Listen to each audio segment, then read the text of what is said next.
Hi viewers, কেমন আছো সবাই? আশা করি সবাই অনেক ভালো আছো। তো এখন আমরা আলোচনা করব জুভেন্টাস ভার্সেস ইন্টার মিলানের মধ্যকার যে ম্যাচটা হয়েছে ওইটা নিয়ে।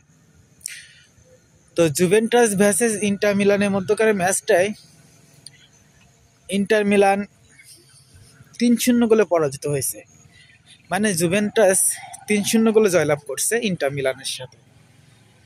এখন যদি আমরা একটু পরিসংখ্যানে আসি,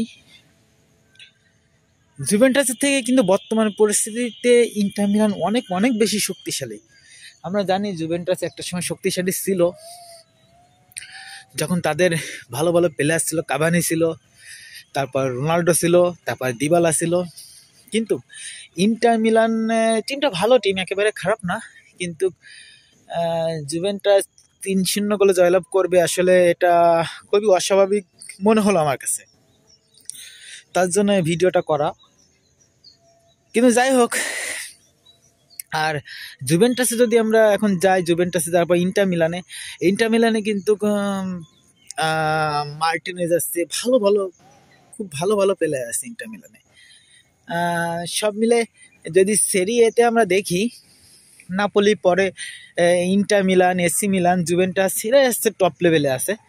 তাই সেই জুভেন্টাস কিনা ইন্টার মিলানের নিচে থেকে, পিছনে থেকে ইন্টার মিলানকে 3-0 গোলে এত বড় একটা ব্যবধানে পরাজিত করলো, এটা আসলে কাম্য না।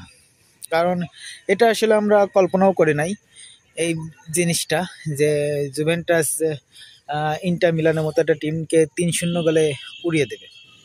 এবার আসি গোলের ধারায়।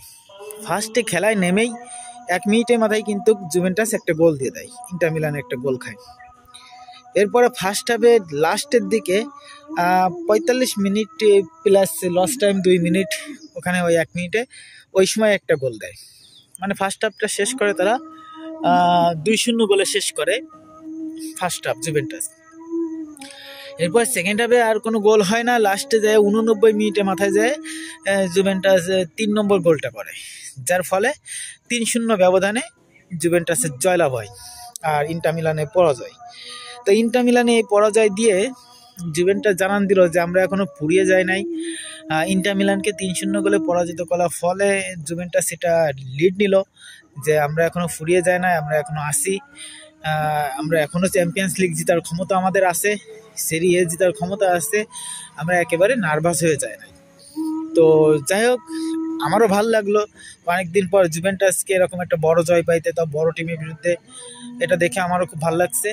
তো ভিডিওটা ভালো লাগলো অবশ্যই একটা লাইক দিয়ে চ্যানেলটি সাবস্ক্রাইব করে পাশে থেকো। ভালো থেকো সবাই, বাই।